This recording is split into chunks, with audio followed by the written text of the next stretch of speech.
कि और कितना लिखूं मैं तेरी याद में, कोई दम नहीं मेरी फरियाद में, रूह भी मुझसे छीन के ले गई, मैं ना रहा तेरे बाद में। शायरी अच्छा लगा हो तो कमेंट करें।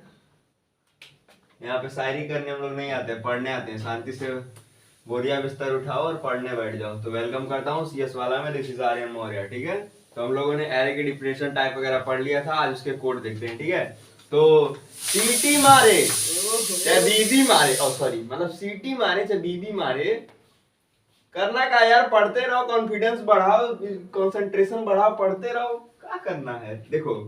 तो सबसे पहले हम 2D एरे की बात करेंगे। तो 2D एरे में क्या होता है, हम उसका कोड देखते हैं पहले। 2D एरे तो आपने एक प्रोग्राम देखा होगा मैट्रिक्स बनाने का। ठीक है, तो हम जो मैट्रिक्स भी बनाएंगे तो ऐसा वैसा नहीं, मतलब इसमें होता है स्टैटिकली डायनेमिकली। ठीक है, तो हम मैट्रिक्स बनाएंगे तो डायनेमिकली टाइप, यानी कि यूजर से इनपुट लेके बनाएंगे। ये समझ लीजिए हमारा आउटपुट का सीन है। ठीक है, इसे कहते हैं ओपी। तो आएगा मेन में चेक करेगा, क्या करेगा, stdio.h इंट मेन, फिर उसके बाद यहाँ पे हमने वेरिएबल डिक्लेयर किया a बराबर 2, b अरे मतलब a में क्या किया, दो y का एलिमेंट लिया और i और j को भी डिक्लेयर किया। ठीक है, प्रिंटफ में यहाँ पे बोल रहा है एंटर एरे एलिमेंट, यानी पे लिखा आएगा एंटर एरे एलिमेंट। ठीक है, तो यहाँ पे लिखा आएगा एंटर एलिमेंट, इधर आएगा फॉर लूप के अंदर। फॉर लूप क्या करेगा, इसके अंदर आएगा, तो फिर यहाँ पे क्या किस तरीका है, एक ही वैल्यू क्या है, 0 0 से स्लाइस करेगा, कहां तक जाएगा, 2 तक जाएगा। अगर आप लोग को फॉर लूप के बारे में नहीं पता है तो हमने एक वीडियो बनाई थी व्हाइल डू व्हाइल और फॉर लूप के ऊपर। तो फॉर क्या होता है, एक लूप होता है, यानी कि किसी भी काम को अगर हमको बार बार करना है तो उसके लिए हम लूप का यूज करेंगे। ठीक है, तो यहाँ पे क्या कर रहा है, 2 तक ले जा रहा है, फिर यहाँ से क्या कर रहा है, प्लस प्लस कर रहा है, इसके अंदर आ रहा है। तो यहाँ पे क्या चेक कर रहा है, जे की वैल्यू 0 से स्लाइस कर रही है, फिर यहाँ पे भी क्या कर रही है, 2 तक जा रही है, फिर जे को भी क्या कर दे रहे हैं हम लोग, प्लस प्लस कर दे रहे हैं। फिर उसके बाद अंदर आते हैं स्कैनफ। स्कैनफ किस लिए यूज होता है भाइयों, स्कैनफ यूज होता है यूजर इनपुट के लिए। ठीक है, तो यूजर ने क्या किया, इनपुट लिया, किसको इनपुट लिया, इंटीजर टाइप के डाटा टाइप को किसमें लिया, a ऑफ ij में। ठीक है, a ऑफ ij में कितने कितने बार एलिमेंट जाएंगे, 2 बार, यानी कि यहाँ पे हमने इनपुट लिया 2 4 8 6। तो यहाँ पे क्या होगा, वापस से प्रिंटफ में आएगा, प्रिंटफ में यहाँ पे लिखा हुआ आएगा मैट्रिक्स एलिमेंट, मैट्रिक्स एलिमेंट। ठीक है, यहाँ पे ऐसा मैट्रिक्स एलिमेंट हुआ लिखा हुआ आएगा। ठीक है, लूप के अंदर आएंगे, फॉर लूप के, फिर से क्या करेगा, एक बार इनिशियलाइज होगा 0 से 2 तक जाएगा, फिर यहाँ पे क्या करेगा, इंक्रीमेंट कर देगा। जब ये फॉर की आई की वैल्यू इंक्रीमेंट करेगी तो फिर यहाँ वापस जे में जाएगा। ठीक, जे में जाने के बाद क्या करेगा, जे की वैल्यू 0 से इनिशियलाइज करके 2 तक जाएगा, फिर इसमें यहाँ पे आके प्रिंट करके फिर से इंक्रीमेंट करेगा। ठीक है, क्या प्रिंट करेगा, print of percent I D, और फिर उसके बाद ए की वैल्यू प्रिंट करेगा। फिर यहाँ पे नीचे आएगा तो यहाँ पे देखिएगा print f slash n. Slash n क्यों यूज होता है, जल्दी बताओ, कमेंट करो। स्लैश एन इसलिए यूज होता है न्यू लाइन के लिए। ठीक है, अगर हम लोग स्लैश टी का यूज करेंगे तो किस लिए होता है, स्पेस के लिए। ठीक है, तो ये 2 चीज एकदम इंपॉर्टेंट है, आप लोग याद रखिए। स्लैश एन कभी भी हमको न्यू लाइन में कुछ प्रिंट कराना हो तो स्लैश एन का यूज करेंगे, और थोड़ा स्पेस देना हो तो स्लैश टी का यूज करेंगे। ठीक है, तो यहाँ पे कंपाइलर जब इस प्रिंट एफ करा के इसको स्लैश एन यानी कि नीचे भेजेगा, यानी कि हमने इनपुट दिया तो 2 4 8 6। ठीक है, तो यहाँ पे 2 करेगा, एक बार में आएगा, यहाँ पे चेक करेगा क्या 2 से छोटा है, फिर से आएगा चेक करेगा, यहाँ पे बढ़ा देगा, यानी कि यहाँ पे 4 प्रिंट करेगा, फिर नीचे आएगा, नीचे में क्या देखा, print f slash n. Slash n क्या कर रहा है, उसको न्यू लाइन में कर रहा है, यानी कि अगली वाली जो यूजर इनपुट आएगी उसको क्या करेगा, न्यू लाइन में भेजेगा, फिर 6 वाला फिर से इंक्रीमेंट करेगा। अभी तो 1 था, 1 से 2 हुआ, 2 क्या बराबर है, फॉल्स हो जाएगा, यहाँ पे 6 प्रिंट करके एग्जिट कर जाएगा। ठीक है, रिटर्न 0 मतलब एग्जिट कर जाएगा। ये हमारा कोड था किसके लिए, 2D एरे के लिए। तो इसको नोट कर लीजिए, 1 नंबर का कोड है। हम आपको बताते हैं अब 1D एरे का। 1D एरे का भी कोड बचा था। ठीक है, इसके बाद हम लोग स्ट्रक्चर यूनियन के बारे में पढ़ेंगे। तो जोश बनाए रखें और हमारे साथ जुड़े रखें, सी लैंग्वेज सीखते रहे, फिर आगे और भी लैंग्वेजेस हम लोग सीखेंगे। ठीक है, तो सबसे पहले हम लोग 1D एरे की बात करते हैं। तो 1D एरे क्या होगा, एक इंटीजर टाइप का वेरिएबल हमने डिक्लेयर किया, इंट ए बराबर क्या 5 ले लेते हैं। इसका 5 क्या है, इसका साइज है। ठीक है, यहाँ पे हमने डिक्लेयर किया क्या, 10 रख लिया, 20 रख लिया, 30 रख लिया, 40 और ये 50 रख लिया। ठीक है, बंद कर दिया, सेमीकोलन के साथ इसको भी बंद कर दिया। अब फिर हम लोग क्या करते हैं, लूप चलाते हैं। ठीक है, लूप हम लोग चला रहे हैं, इंट आई इसी में डिक्लेयर कर देते हैं। अगर आपको नहीं पता है ग्लोबल स्कोप और लोकल स्कोप के बारे में तो बता देता हूँ। ग्लोबल स्कोप वो होता है जो इंट मेन के बाद तुरंत डिक्लेयर कर देते हैं, और ग्लोबल स्कोप क्या होता है, पूरे मतलब वैल्यू में कहीं पर भी आप यूज करते हैं। लेकिन लोकल क्या होता है, आप जिस स्टेटमेंट बनाते हैं स्टेटमेंट के अंदर यूज बस कर सकते हैं। जैसे फॉर लूप है, फॉर लूप के अंदर ही बस इस आई को यूज कर सकते हैं। ठीक है, इसकी वैल्यू क्या करेंगे, 0 से इनिशियलाइज करेंगे, फिर आई की वैल्यू कहां तक ले जाएंगे, 5 तक एलिमेंट है ना, फिर इसको क्या करेंगे, प्लस प्लस आई कर देंगे। ठीक है, इंक्रीमेंट कर रहे हैं, फॉर लूप की ब्रैकेट खोलेंगे, प्रिंट एफ करेंगे, क्या प्रिंट एफ करना है हमें, परसेंट डी ऑफ यानी कि इंटीजर टाइप का है, और इसमें क्या हम लोग को स्टोर कराना है, कौन सी वैल्यू, ए की, ए ऑफ आई की, ठीक है। यहाँ पे आई लिखेंगे। अगर हम इसको ड्राई रन करके आपको समझाएं तो बताते हैं। पहले इसको रिटर्न क्या कर देते हैं, 0 कर देते हैं, इसको कर देते हैं बंद, ठीक है। ये वैल्यू आ रहा है यहाँ पे कंपाइलर, यहाँ पे क्या ए नाम के वेरिएबल में 5 तक डिक्लेयर है, जिसमें 10 20 30 40 50 तक है, ठीक है। लूप चलाएंगे, लूप क्यों चलाएंगे, बार बार काम करने के लिए। आज हमको एक्सेस करना होगा तो एक बार, दो बार, तीन बार, चार बार, पांच बार करना पड़ेगा ना, इसलिए हम लोग लूप का यूज करेंगे। तो लूप क्या करेगा, इंट आई यानी कि आई को इनिशियलाइज करेगा 0 से, फिर इसको क्या करेगा, यहाँ पे चेक करेगा कंडीशन क्या है, आई पहले 0, 0 क्या 5 से छोटा है, सत्य है, सत्य यानी कि अंदर आएगा। यहाँ पे चेक करेगा ए की पहली इंडेक्स यानी कि पहले वाले पे क्या था 0 यानी कि 10, तो यहाँ पे क्या करेगा, पहले 10 प्रिंट करेगा, फिर ऐसे ही करते करते इंक्रीमेंट करेगा, 10 से अब दूसरा होगा, 2 क्या छोटा है, हाँ छोटा है, ऐसे करते जब 5 पे पहुंचेगा यहाँ पे कंडीशन क्या हो जाएगी, फॉल्स हो जाएगी। फॉल्स होने के कारण कि पहले 10 प्रिंट होगा, 20 प्रिंट होगा, 30 प्रिंट होगा, 40 प्रिंट होगा, 50 प्रिंट होगा, उसके बाद एग्जिट कर जाएगा, ठीक है। अगर जब मैं कहूं कि ये तो मान लिया आपने एक साथ सारों को एक्सेस किया, मैंने ऐसा कर दिया मात्र हमको 30 वाले को एक्सेस करना, बाकी एलिमेंट को हमको प्रिंट नहीं करना, हमको पता है क्या करना पड़ेगा। आप ऐसा भी कर सकते हैं, इस लूप के यूज किए बिना भी तो आप ऐसे कर सकते हैं, print f percent d n percent of किसमें, ए ऑफ कौन से एलिमेंट पे। जैसा कि मैंने बताया था कि एरे का हमेशा एलिमेंट कहां से स्टार्ट होता है, 0 इंडेक्स से। तो 0 से क्या है, ये 0 हुआ, ये 1 हुआ, ये 2 हुआ, यानी कि हमको क्या लिखना पड़ेगा, ए ऑफ 2। तो जब हम इसको ऐसे प्रिंट कराएंगे तो यहाँ पे क्या आएगा, 30 आएगा। जब हमको 40 को प्रिंट कराना होगा तो यहाँ पे 3 लिखेंगे, 10 को प्रिंट कराना होगा तो इंडेक्स की वैल्यू 0 लिखेंगे, ठीक है। इस तरीके से हम 1D एरे में वर्क करते हैं। आज हम बात करते हैं किसका, स्ट्रक्चर और यूनियन का, ठीक है।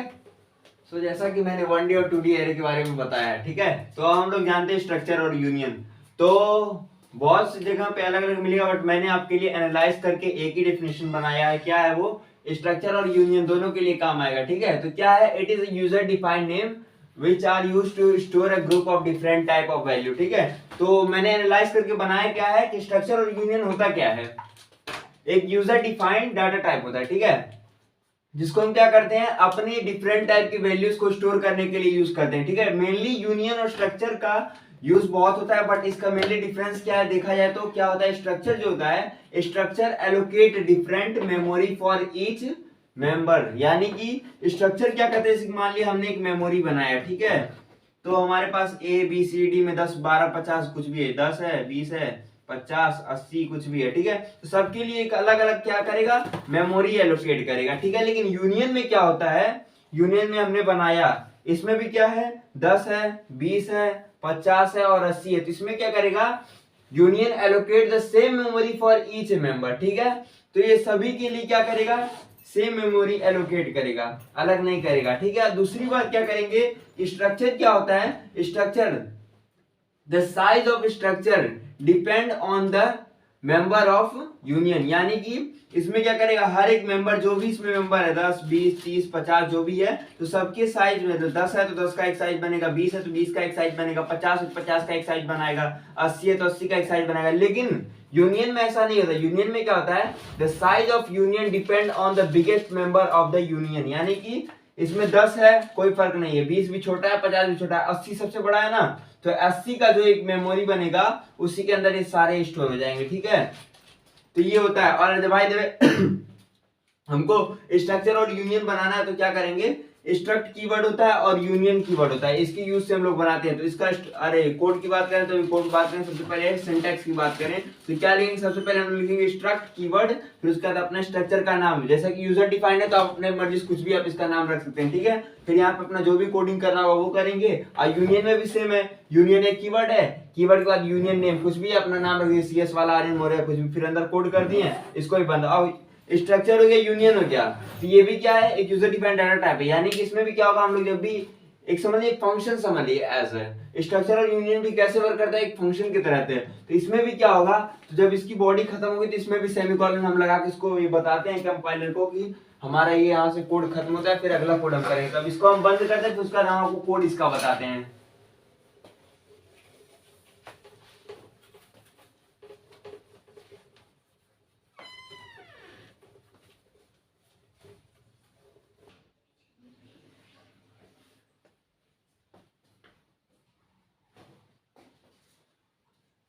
ये कोड है, ठीक है, ये किसके लिए, ये स्ट्रक्चर के लिए, और ये किसके लिए, यूनियन के लिए। ठीक है, तो पहले स्ट्रक्चर की हम बात करते हैं। तो जैसा कि मैंने बताया डिफिनेशन के साथ, स्ट्रक्चर क्या करता है, सबके लिए बराबर मेमोरी बनाएगा। ठीक है, तो मान लिया हमने एक स्ट्रक्चर डिक्लेयर किया, स्ट्रक्ट एसटीयू, एसटीयू बोले तो स्टूडेंट नाम का। ठीक है, उसके अंदर हमने क्या डिक्लेयर किया, एक डाटा टाइप रखा, रोल नंबर, और कैरेक्टर में क्या, नेम, नेम क्या है, लेंथ इसकी रख दी हमने 20। ठीक है, 20 तक। डबल में क्या रख लिया, मार्क्स, यानी कि अपने नंबर्स। ठीक है, मेन फंक्शन में हम सीधे आते हैं, रिटर्न टाइप इंट रख लिया।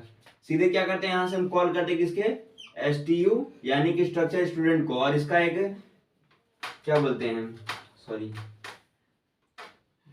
वो बनाते हैं, इसके नाम का एक ऑब्जेक्ट बनाते हैं एस नाम से। ठीक है, तो ऑब्जेक्ट हम जब बना लेंगे तो प्रिंट एफ में यहाँ पे हम जाएंगे, चेक करें क्या लिखा है यहाँ पे, एंटर स्टूडेंट रिकॉर्ड, यानी कि स्टूडेंट का यहाँ पे क्या आएगा, रिकॉर्ड एंटर करने को बोलेगा। तो जब स्टूडेंट का रिकॉर्ड एंटर करने को बोलेगा तो स्कैनअप में आएगा, डायरेक्ट क्या लेगा, पहले परसेंट डी, यानी कि इंटीजर टाइप, यानी कि रोल नंबर, रोल नंबर हमने डाली है रोल नंबर 5। ठीक है, एस, परसेंट एस किसके लिए डिनोट किया जाता है पता है आपको, कैरेक्टर के लिए। ठीक है, तो यहाँ पे हमने अपना क्या डाल दिया, अपना नाम आर्यन मौर्य। ठीक है, फिर उसके बाद यहाँ पे क्या है, मार्क्स, मार्क्स यहाँ पे ऐसे हमने डाल दिया 10। ठीक है, तो क्या हुआ, यहाँ पे इसने चेक किया, परसेंट लिखिए, एलएफ किस लिए यूज होता है, डबल के लिए। जैसा कि मैंने बताया था, जनरली आपको वही इंटीजर, कैरेक्टर और डबल वगैरह का ही आपको याद रखना है, percent D, percent S, percent F हो गया, परसेंट एलएफ हो गया। ठीक है, तो ये हो गया। फिर यहाँ पे क्या करेगा, कंपाइलर चेक करें, यहाँ पे क्या लिखा है, print f, percent D, percent S, percent LF, यानी कि एक साथ तीनों क्या करेगा, प्रिंट कराएगा। तो क्या यहाँ पे आएगा, एस डॉट, यानी कि एक्सेस कैसे कर रहा है, इस जो ऑब्जेक्ट हमने बनाया है एस नाम का, तो एस डॉट रोल नंबर, यानी कि इसके थ्रू इसको एक्सेस कर रहा है ना। जैसा कि मैं एक डिफरेंस और बता दूं, हम लोग सी वगैरह में क्या होगा, अरे फंक्शन हो गया, स्ट्रक्चर हो गया, यूनियन हो गया, ऐसे एक्सेस करते हैं। सी प्लस प्लस या फिर जो ऑब्जेक्ट ओरिएंटेड लैंग्वेज होती हैं उसमें भी लगभग यही कॉन्सेप्ट होता है। आपको ये सब कॉन्सेप्ट आ गया ना, तो लगभग सेम यही चीज होती है। होता क्या है, क्या बनाया, डायरेक्ट एक्सेस करेगा। ये प्रिंटफ फंक्शन है, प्रिंटफ फंक्शन में इसको पहले चेक किया क्या है, इंटीजर है, कैरेक्टर है और एक डबल है। ठीक है, तो यहाँ पे क्या है, जो एस डॉट का हमने ये बनाया था ऑब्जेक्ट, तो ये एस डॉट रोल, यानी कि इसके थ्रू किसको कॉल कर रहा है, रोल को। तो रोल में क्या था हमारा 05, यानी कि 5 roll number. S dot name, यानी कि नेम को एक्सेस कर रहा था, यहाँ पे क्या होगा, आर्यन मौर्य, और फिर यहाँ पे मार्क्स में क्या आएगा, 10 आ जाएगा। ठीक है, तो इस तरीके से वर्क करता है। जैसा कि मैंने बताया कि स्ट्रक्चर क्या होता है, एक सबके लिए बराबर मेमोरी बनाया, जैसे कि हमने 40 का बनाया तो 10 10 10 10 करके 40 का बनाएगा। लेकिन यूनियन में क्या करेगा, जो सबसे बिगेस्ट मेंबर होगा, यानी कि मान लिया इसमें 40 है तो 40 के लिए साइज बनाएगा और उसी में सभी को एडजस्ट करेगा। ठीक है, फालतू का मेमोरी नहीं वेस्ट करता है यूनियन। तो एक तरीके से देखा जाए तो सब दोनों जगह पर अपने ठीक है, लेकिन यूनियन ज्यादा अच्छा होता है स्ट्रक्चर से। ठीक है, उसमें मेमोरी की अगर बात करें तो मेमोरी के लिए सबसे ज्यादा यूजेबल होता है। और जब हम यूनियन की बात करें कोड की, तो फिर से इंक्लूड किया अपना studio.h, यूनियन नाम का, यूनियन क्या है, कीवर्ड है, जैसे कि मैंने बताया था। यूनियन एसटीयू, एसटीयू बोले तो स्टूडेंट नाम का हमने एक यूनियन क्रिएट किया। यूनियन में क्या, वही सेम चीज आपको दिखाया जा रहा है, एंड रोल, कैरेक्टर में नेम, 20 साइज है इसका, डबल में क्या कर लिया, मार्क कर लिया। अब सीधे मेन फंक्शन पे आते हैं। मेन फंक्शन में क्या किया हमने, मेन फंक्शन में यूनियन को कॉल किया। कैसे किया, एस नाम का एक ऑब्जेक्ट बना के। यहाँ पे लिख रहा है प्रिंट, यानी प्रिंट एफ में पी बोले तो मैंने शॉर्टकट में लिखा पी और एस, पी बोले तो प्रिंट एफ और एस बोले तो स्कैन एफ। ठीक है, तो यहाँ पे लिखा है एंटर स्टूडेंट रोल नंबर। ठीक है, तो यहाँ पे क्या हो रहा है, परसेंट, यानी कि इंटीजर टाइप का तो आपको पता ही है। ठीक है, एन परसेंट, यानी कि एड्रेस ऑफ किसके किसके एड्रेस पे, एस डॉट रोल, यानी कि एस क्या है, एस एक ऑब्जेक्ट बनाया, एस किसको कॉल कर रहा है, इसको यूनियन, यानी कि यूनियन कौन सा है, एसटीडीयू, यानी कि स्टूडेंट नाम का। तो उसमें से क्या कॉल कर रहा है, रोल को, तो रोल कॉल कर लिया। तो रोल हमने मान लिया, फिर से डाला 05, यानी 5 रोल नंबर। ठीक है, फिर यहाँ पे डायरेक्ट इसमें क्या कर रहे हैं ना, उसमें एक साथ आप प्रिंट करा सकते हैं, इसमें क्या आप स्टेप में भी करा सकते हैं। जैसे कि एक बार रोल नंबर कर लिया, एक बार स्टूडेंट कर लिया, एक बार मार्क्स कर लिया। ठीक है, ऐसे करके। तो फिर यहाँ पे आएगा, यहाँ पे जैसे भाई लिखा क्या है, स्लैश एन। स्लैश एन आपको याद है, नहीं याद है तो कमेंट में तुरंत टाइम करिए, स्लैश एन का यूज क्यों करते हैं, न्यू लाइन के लिए। स्लैश टी किस लिए, स्पेस के लिए। ठीक है, तो यहाँ पे हमने स्लैश एन यानी कि न्यू लाइन के लिए हमने क्या किया, एस डॉट रोल, फिर से इसको किसको कॉल कर रहे हैं, एस नाम के ऑब्जेक्ट को रोल से कॉल करा रहे हैं, तो इसे फिर से कॉल किया। तो यहाँ पे क्या करेगा, वही प्रिंट करा देगा 05, यानी कि रोल नंबर 5। फिर अगली लाइन पे आगे, यहाँ पे क्या लिख रहा है, एंटर स्टूडेंट नेम। वैसे सेम प्रोसेस जो उसमें करा था इसमें भी करेगा, बस मेनली जैसा कि मैंने इसमें बताया कि डिफरेंस क्या होता है, मेमोरी का ही कॉन्सेप्ट में डिफरेंस होता है। ठीक है, तो यहाँ पे फिर से क्या करेगा, परसेंट एस, यानी कि कैरेक्टर टाइप मिलेगा, address of S dot name से कॉल करके यहाँ पे मान लिया ए सी एस वाला कर देते हैं, सी एस वाला नाम है। ठीक है, सी एस वाला नाम है। तो फिर यहाँ पे क्या करेगा, प्रिंट किसके थ्रू करेगा, एस डॉट नेम के थ्रू ही करेगा। तो क्या यहाँ पे प्रिंट होगा, सी एस वाला, ठीक है। अब फिर सेम यही कंडीशन किसके साथ अप्लाई होगा, मार्क्स के साथ भी, मार्क्स भी इसी तरीके से वर्क करेगा। ठीक है, तो ये आज का हमारा लेक्चर है। आपको पसंद आया हो तो लाइक करें, शेयर करें, सब्सक्राइब करें, घंटा दबाएं, थोड़ा सा बढ़ाओ यार सब्सक्राइबर वगैरह। ठीक है, और आपके लिए एक और बात बता दे रहा हूँ, जैसे कि मान लिया आपने ये कोड वगैरह आप कर रहे हैं, ठीक है, आपको कोड कोई नहीं समझ में आ रहा है भाई यहाँ पे इंटीजर क्यों है, क्या है, कैसे है, ठीक है, तो कोई दिक्कत नहीं है। हम लोग का इंस्टाग्राम अकाउंट है, ठीक है, CS वाला 1710, तो आप उस पर जा सकते हैं, उसमें जाके डायरेक्ट DM कर दीजिए, वो हम लोग के पास ही रहता है ना, तो हम लोग आपको रिप्लाई कर सकते हैं कि मान लिया कोई भी आपको प्रोग्राम नहीं आ रहा है तो आपको प्रोग्राम बताया जाएगा। और आने वाली वीडियो जैसे कि हम लोग का ये कोर्स खत्म होगा तो आपको एक एक प्रोग्राम, जितने भी प्रोग्राम होते हैं टॉप क्वालिटी के प्रोडक्ट बेस्ड कंपनियों में पूछे जाने वाले सवाल, सारे सवाल आपको कराए जाएंगे। बस उसके लिए आपको हमारे साथ जुड़ा रहना होगा। जुड़े कैसे गए, SUBG से कहते हैं, सब कराई तो कर दो।